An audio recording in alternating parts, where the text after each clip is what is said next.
Tem que ligar, tem que ligar.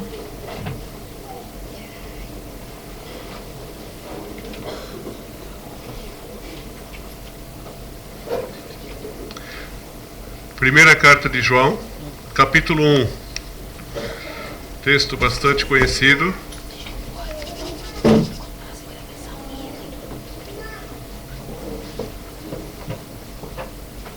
Hoje pela manhã nós tivemos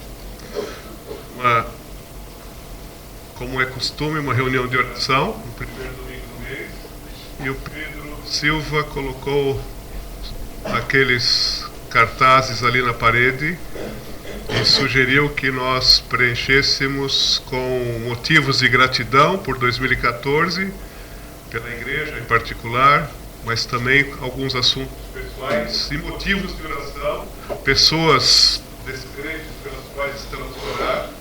Então nós tivemos a chance de preencher aí cada papel, cada cartaz daquele, e orarmos por aquelas situações, por aqueles motivos, por aquelas pessoas, e agradecer a Deus por tudo que Ele tem feito por nós, como pessoas e como igreja, em 2014, e pedir também por 2015. Quem não esteve presente depois pode passar por ali, ver o que temos escrito, orar e colocar alguns outros motivos de oração, de agradecimento e pessoas pelas quais queremos que Deus, a sua soberania, possa tocar durante 2015.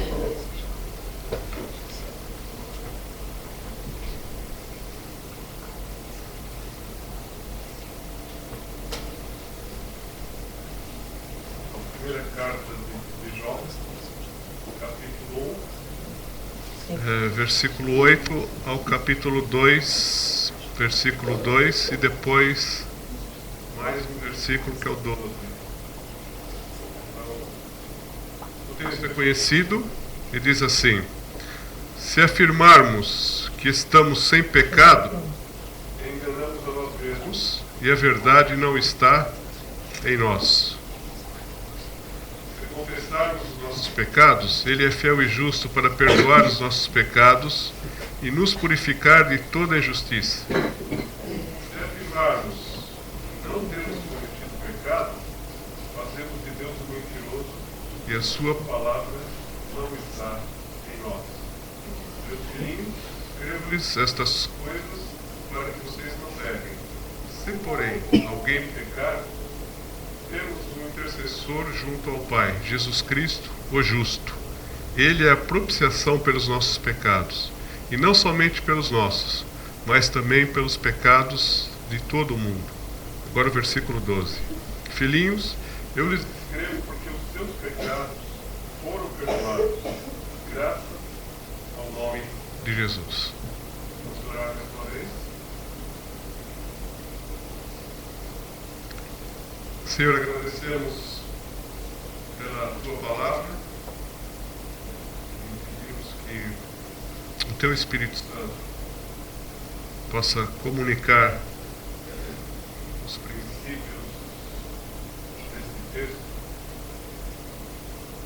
no nosso ser de maneira transformadora. Abre a nossa mente, abre o nosso coração, quebranta-nos, e que essa palavra possa sentir diferença e mudança na nossa vida cristã. Dependemos do Senhor e agradecemos pelo privilégio de podermos meditar na Tua palavra nesta manhã. Agradecemos também pela assistência do Teu Espírito, em nome de Jesus. Amém. Amém. Bom, esse texto é bastante falado e pregado. Eu mesmo já falei sobre esse texto. Eu queria dar um enfoque um pouco diferente hoje. Não muito, claro, mas vamos falar sobre a confissão como caminho de transformação. Transformação pessoal, mudança de vida. É claro que é fácil percebermos que o pecado é uma grande barreira para o nosso crescimento espiritual. Isso Estamos perfeitamente de acordo e cientes disso. Sabemos que Cristo morreu pelos nossos pecados, que nós fomos perdoados, e já lemos aqui, gratuitamente, por amor. Ele se deu por nós, pagou o preço pelos nossos pecados, e só temos de agradecer a Deus por isso, por sua graça, por sua misericórdia, por seu amor, por nos ter amado, mesmo sendo nós ainda pecadores, por estar sempre pronto a nos dar uma nova chance. E misericórdia é isso, uma nova chance de acertarmos o passo com Ele, a vida com Ele. Mas o pecado é sempre uma grande barreira na nossa caminhada com Cristo. E percebemos então nessa caminhada o quanto ainda falta para nos tornarmos cada vez mais semelhantes a Jesus. Ter o seu caráter e produzir, ou deixar que Ele produza em nós, o fruto do Espírito. E então vamos rever alguns conceitos, algumas práticas cristãs importantes para a nossa caminhada enquanto filhos de Deus, que querem agradar a Deus e fazer a vontade daquele que nos amou e nos ama profundamente. No versículo 8, que eu vou reler: se afirmarmos que estamos sem pecado, enganamos a nós mesmos e a verdade não está em nós, nós podemos extrair algo que a língua original deixa mais clara que o português. Mas é que a natureza humana é pecaminosa. Quando ele diz estar sem pecado, tem exatamente esta conotação. Pelo menos alguns comentadores do grego levam a interpretação nessa direção. E essa é a mais provável. Então o texto diz que a natureza humana é pecaminosa. E se nós dissermos isso, que a natureza humana não é pecaminosa, nós enganamos a nós mesmos e a verdade não está em nós. E nós sabemos isso simplesmente é a tradução da queda. Nós tínhamos um padrão, fomos criados com um padrão, e nós escolhemos deixar esse padrão e nós caímos. Por isso a queda. O pecado nos deu então uma incapacidade de amar a Deus e ao próximo, nos deu uma incapacidade de obedecer e agradar a Deus, de servir ao próximo e ao mundo com alegria e de forma contínua. Incapacidade de viver uma vida santa. Essa é a nossa natureza. A nossa natureza é incapaz de viver a vida cristã. E se nós negarmos isso, estamos enganando a nós próprios e a verdade não está em nós. Claro, e graças a Deus, que ainda há vestígios da imagem do nosso Criador em nós. E é por esta razão que ainda vemos coisas boas e fazemos o bem e coisas bonitas, claro, de forma incompleta e inconsistente, mas mesmo assim ainda fazemos. Mas isso não impede de ter consciência de que o ser humano é incapaz de consertar o mundo. O ser humano é incapaz de fazer um mundo melhor sem Deus. E é isso que o humanismo prega. O ser humano pode fazer, e não pode, porque a nossa natureza é pecaminosa. E quem tem uma natureza pecaminosa tende a pecar. Nós não conseguimos. Não temos capacidade para isto. Não temos capacidade para isto. Basta olharmos à nossa volta. Basta olharmos à nossa volta como é que o mundo está. É só vermos as desigualdades, só vermos como se mata a troco de nada, se entra numa escola e se elimina 100 e não sei quantas crianças, enfim, como se corta cabeças aí a brincar. Isso para dar alguns exemplos que estão mais marcantes, mas não precisamos ir muito longe para ver o abuso de crianças, etc, etc. Bom, é isso. O ser humano, a natureza é pecaminosa. E quem tem uma natureza pecaminosa vai cometer pecados naturalmente. Este é o ser humano.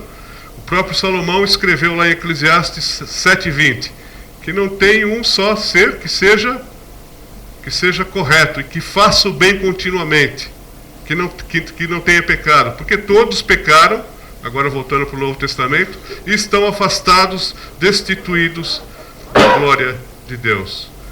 Então, dizer que o ser humano é bom e pode consertar o mundo sem Deus, por si próprio, é um engano. E afirmar isso quer dizer que a verdade não está em nós. E quando afirmamos isso, a culpa pelos problemas do mundo é de Deus. E é isso que o pessoal faz hoje. Já que nós somos bons e podemos, então se acontecem as desgraças, a culpa não é nossa, é de Deus. E apontamos o dedo para Deus. Como é que Ele permite que isso aconteça? Por que que deixou o quê? Etc, etc. Sendo que nós é que temos uma natureza pecaminosa, porque nós optamos, desde sempre, nos afastarmos de Deus. Caímos e escolhemos viver assim. E não conseguimos dar conta. Não conseguimos dar conta. Então essa é a primeira coisa que precisamos ter em mente. Nós somos incapazes de viver uma vida santa. A queda nos incapacitou. Não conseguimos. Esta é a nossa natureza. Não conseguimos. Se nós formos para o versículo 10, que eu vou reler. Se afirmarmos que não temos cometido pecado, fazemos de Deus um mentiroso, e a sua palavra não está em nós. Esse versículo, esse texto, significa, quer dar a entender que o pecado é real. Eu lembro de uma música antiga, e talvez o Kim saiba melhor do que eu, se é do Gilberto Gil ou de outros. E essa música diz que não existe pecado do lado de baixo do Equador. É do Gilberto Gil? Nem Mato Grosso? Não, ele canta isso. Mas eu acho que originalmente é do Gilberto Gil, mas olha, isso não tem importância. Mas o que ele dizia? Não existe pecado do lado de baixo do Equador. Ou seja, essa coisa de pecado é uma coisa dos protestantes do norte que querem nos oprimir. Não vem com essa não, nós podemos fazer o que a gente quiser, certo? Então, e isso é uma mentalidade que está espalhada. Nós podemos fazer o que quisermos. Que pecado? O que é isso de pecado? Quem inventou essa coisa? Isso é coisa de religião opressora. Esquece isso. Não existe pecado. Cada um vive como quer.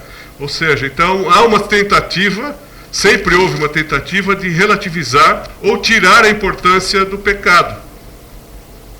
Cada um faz o que quer e não deve satisfação a ninguém. Se eu me sinto bem, olha, eu não tenho que dar satisfação a um suposto Deus que é santo. Just do it. É mais ou menos isso. Há uma outra música, essa eu acho que eu tenho certeza, que é da Rita Lee, e que ela dizia, não se reprima. O refrão da música era essa, não se reprima. Faz mesmo o que quiser. E toda a gente faz. A religião é castradora. A tentativa de minimizar ou acabar com o conceito de pecado é algo que está presente. Então, por um lado, quer se negar que a natureza humana não é pecaminosa, e por outro lado, quer se diminuir a importância do conceito de pecado. Suavizar ou mesmo cauterizar a consciência. Ou seja, olha, essa coisa de pecado aí é coisa de religião que quer impedir as pessoas de desfrutar a vida. Mas se de facto nós acreditarmos assim, fazemos Deus um mentiroso. É o que está aqui. Porque o pecado é real. E a sua palavra não está em nós. Ou seja, o que João está falando é que o pecado tem que ser levado a sério. E se nós olharmos para Davi, em alguns textos bíblicos, e particularmente o Salmo 32 e o Salmo 51, nós vimos como ele levou a sério o pecado. Ele era pecador, porque também tinha natureza pecaminosa, como nós. E temos de levar o pecado a sério, porque Cristo morreu por causa do meu e do teu pecado. Então o pecado é real e é para ser levado a sério. Não é para ser relativizado, minimizado pela cultura ou por qualquer outra proposta que venhamos ouvir, e até pela nossa própria natureza pecaminosa. Então esse é um aspecto, são dois aspectos importantes para chegarmos então no versículo 9. E que é onde eu gostaria de focar um pouco, que se confessarmos os nossos pecados, Ele é fiel e justo para perdoar os nossos pecados e nos purificar de toda a injustiça. Então, se estamos cientes da nossa incapacidade de viver uma vida santa que agrada a Deus, porque a nossa natureza é pecaminosa por causa da queda, e se estamos cientes da realidade do pecado em nós, temos que reconhecer diariamente os erros e delitos que cometemos. Confessar é isso, é reconhecer diariamente, enfim, toda vez que pecarmos. A palavra confessar originalmente é homologel, na língua original, que significa homologar, que significa falar a mesma coisa. Então é reconhecer, é concordar quando há a indicação de pecado, que aquela ação de facto desagrada a Deus, é pecado, está contra a sua palavra, está contra o seu caráter. Simplesmente isso. E é uma ação, o verbo aqui está no presente, que significa uma ação contínua. É para ser feita agora, amanhã, depois, sempre. Sempre que for necessário, temos que ter esse ato de confissão. É uma prática cristã que, de certa forma, está um pouco abandonada, mas é uma disciplina espiritual das mais importantes. É fundamental para a nossa transformação à imagem de Cristo. Sabe por quê? Se nós olharmos lá Salmo 139, também um salmo de Davi, versículos 23 e 24, ele diz assim: sonda-me, ó Deus, e conhece o meu coração, prova-me e conhece as minhas inquietações. Vê se em minha conduta algo te ofende, e dirige-me pelo caminho eterno. Ou seja, ele quer ter consciência do que está errado na sua vida para que haja transformação. E dirige-me pelo caminho eterno. Então a confissão, o autoexame seguido de confissão, serve para nos levar à transformação, à conformação à imagem de Cristo. Mas é interessante olharmos esta oração de Davi, esse pedido de Davi a Deus, e entendermos que até mesmo o nosso autoexame é a partir de Deus. É a partir de Deus. Nós não conseguimos analisarmos-nos a nós próprios corretamente como deve ser. É o Espírito Santo que convence do pecado, da justiça e do juízo. É Ele que nos dá uma profunda convicção de pecado e de erro. Porque a nossa própria consciência não é capaz de chegar lá em profundidade espiritual. Por isso precisamos de Deus até para isso. Até somos incapazes até de reconhecer profundamente o nosso próprio pecado. É interessante, Davi pede que Deus mostre para ele. E é Deus que nos leva para o caminho eterno, para a mudança, para a transformação. Eu imagino, e muitos autores escrevem que um dos maiores desejos do coração humano é ser conhecido e ser amado incondicionalmente. Nós queremos profundamente que alguém, esse alguém com A maiúsculo, saiba tudo a nosso respeito, que mesmo assim continue a nos amar. E nós temos essa segurança em Deus. Temos essa segurança em Deus. Ele sabe tudo a nosso respeito. E Ele continua a nos amar. Por isso podemos nos aproximar diante dEle, como Davi se aproximou e falou: Senhor, mostra, não tem problema, eu não tenho problemas que o Senhor saiba, porque o Senhor sabe mesmo. E o Salmo diz isso nos versículos anteriores, no início do Salmo 139. Então por isso que ele parte para o autoexame e para a confissão dos seus pecados com essa segurança, com essa certeza de ser amado. Com essa certeza de ser amado. E nós também podemos ter essa certeza de ser amados, mesmo que tenhamos cometido os mais terríveis, entre aspas, pecados. Terríveis na classificação humana. E é essa confissão que nos leva à transformação cristã. Quando reconhecemos que algo precisa acontecer, que aquilo está errado, e eu preciso ser diferente, mas eu não consigo. Precisamos ainda do Senhor, porque a nossa natureza é incapaz de.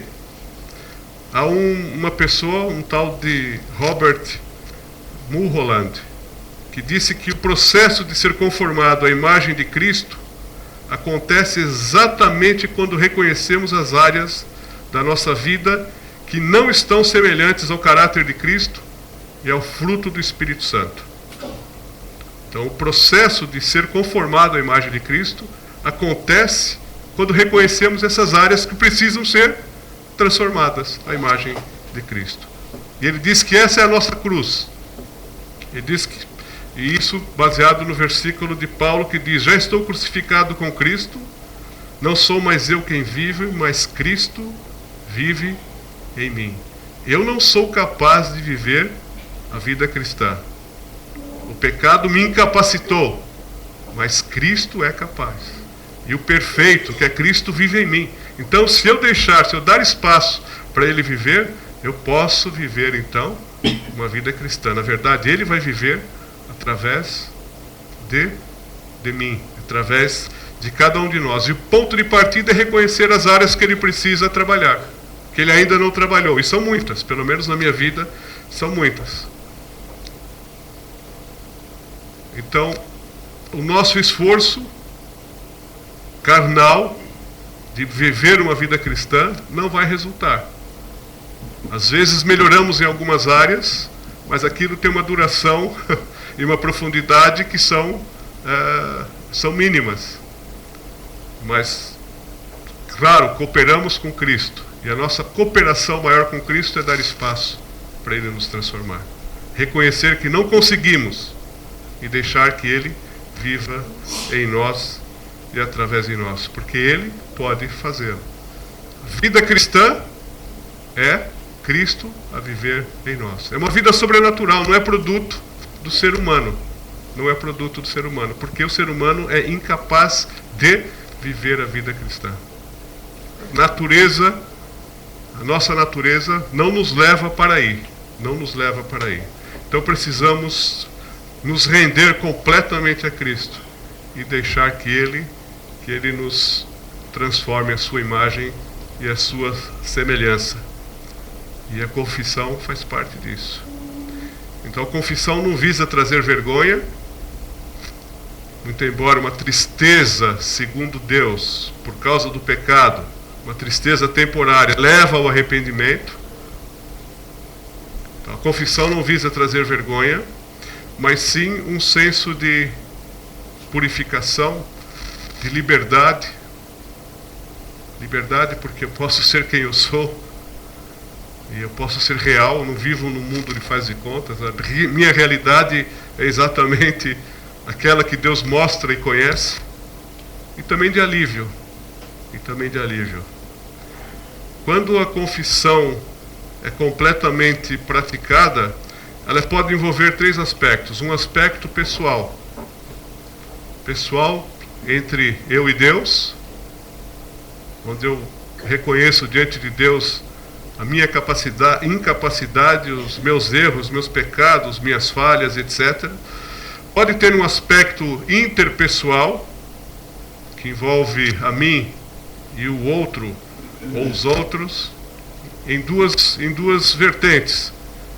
Primeiro, eu posso ter um confidente em quem eu confio e posso falar da minha vida e ao mesmo tempo pedir ajuda para aquelas áreas mais difíceis.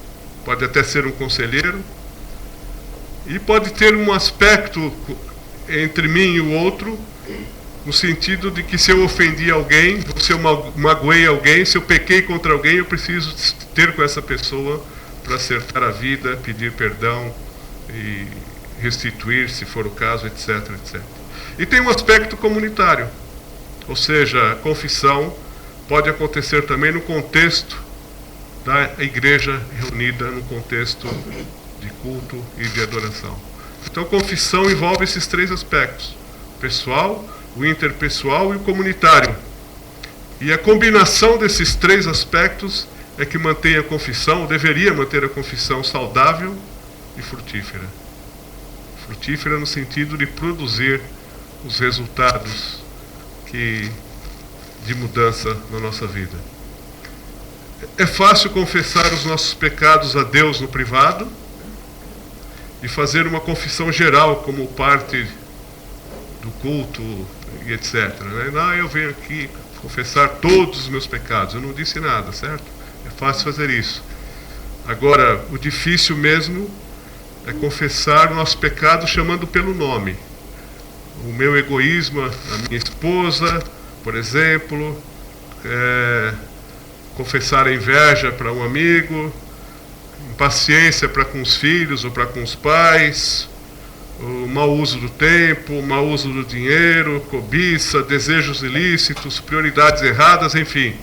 Temos que dar um nome e assumir a responsabilidade completamente pelo pecado. A confissão envolve esse assumir a responsabilidade. Eu fiz isso. Não é usar desculpas. Eu falei porque ela disse primeiro. Não. Eu assumo a minha responsabilidade. Eu sou 100% responsável pelo meu pecado. Não há culpa dividida. 20% foi ela. Não. O que eu fiz, eu sou responsável. E tenho que dar nome. Não é fazer aquela desculpa geral. Olha, se eu te ofendi, me perdoa. Não, isso não é nada. Eu te ofendi, me perdoa. É diferente. Eu fiz isso ou aquilo, eu menti, etc. Aí sim, quando isso acontece, como temos essa coragem, aí a transformação espiritual acontecer. Aí estamos no caminho da transformação, no caminho da mudança, de sermos mais conformes à imagem de Cristo. Então, por isso que confissão nos leva à transformação. É um caminho de transformação, de mudança. E em 2015 eu espero e quero poder cooperar com Deus para que Ele continue a trabalhar na minha vida e na nossa vida, no sentido de me tornar e de nos tornar mais parecidos com Jesus Cristo. E a confissão é um caminho para isso. É o reconhecimento dos pontos, das áreas em que Ele precisa agir e que precisamos dar espaço para Ele agir. Para terminar, peguei errado aqui. Para terminar, acho que é bom nós vermos que, por vezes, há algumas etapas nesse processo de reconhecer os pecados, de confissão. Num primeiro momento, há uma renúncia daqueles pecados que são óbvios, né? Que, por exemplo, aquela lista das obras da carne, lá de Gálatas, capítulo 5, até a cultura, muitas daquelas coisas, daquelas listas de pecados, a nossa própria cultura rejeita. Então há pecados que são mais óbvios. Então, por exemplo, assassinar alguém, o assassinato, por exemplo, matar, etc. Ok, começamos a trabalhar por aí. Mas há outros pecados que são considerados normais e aceitáveis pela cultura, mas que são contrários a Deus e a sua palavra. Então, esses já começamos a ter um pouco mais de dificuldade em trabalhar. Por exemplo, o sexo livre. Hoje é normal, é aceitável. Enfim, acho que Deus começa a trabalhar conosco de fora para dentro, penso eu, isso é só uma conjectura. Vai trabalhando naquilo que é mais evidente, vai tornando as coisas um pouco mais complexas, torna as coisas um pouco mais profundas, até que Deus começa a tocar também naqueles pecados que não são ocultos ou inconscientes, nas nossas omissões. Então começamos a perceber que essas coisas também são barreiras ao nosso crescimento. Então, por exemplo, são alguns esquemas ou dinâmicas do nosso ser que querem controlar as coisas, a vida, os outros, manipular. Falamos meias verdades ou mentiras. Nem sempre somos honestos uns com os outros. E damos voltas para atingir o nosso objetivo, o que eu quero fazer, a minha vontade, o meu desejo, as sutilezas que Deus começa a trabalhar também no nosso ser humano, para que a gente possa reconhecer e ter convicção e falar: Senhor, muda, guia-me pelo caminho direito. É sair da superficialidade cristã e Ele penetrar nas profundezas do nosso ser, para que haja uma transformação de dentro para fora. E mesmo quando descobrimos que nós somos assim, porque a nossa natureza é essa, não há reputação nenhuma a defender, nós podemos nos deliciar na graça do Senhor, que nos continua a amar, que quer transformar, que já providenciou o perdão lá na cruz e que quer nos tornar mais parecidos ao seu Filho Jesus Cristo. Isso é a maravilha do nosso Deus. Então nós vamos a Deus do jeito que nós somos, porque Ele quer continuar a trabalhar sem medo, não precisamos ter medo. Sim, o pecado nos causa tristeza, porque ofende a Deus, mas nós temos a ciência, a segurança do perdão, e temos a certeza de que Ele quer transformar a nossa vida. E que assim seja, que possamos resgatar essa disciplina da confissão. Como Davi fez, estar na presença de Deus periodicamente, diariamente, quando for necessário, e falar: Senhor, mostra o que está errado na minha vida e ajuda-me e guia-me pelos caminhos eternos. Mostra, Senhor, mostra. No dia a dia, nas atitudes, nos negócios, no relacionamento conjugal, no relacionamento na igreja, enfim, com os amigos, nas decisões que tomamos, no uso do dinheiro, do tempo, etc, etc. Senhor, mostra, Senhor, mostra. Essa é uma disciplina espiritual que precisa ser mais cultivada. E, Senhor, ajuda-me a caminhar de forma a agradar ao Senhor. Eu não consigo, mas o Senhor pode. Então vive em mim, Jesus. Muda essa área da minha vida, Senhor. Ajuda-me a ser mais parecido com o Senhor. Que assim seja. Amém?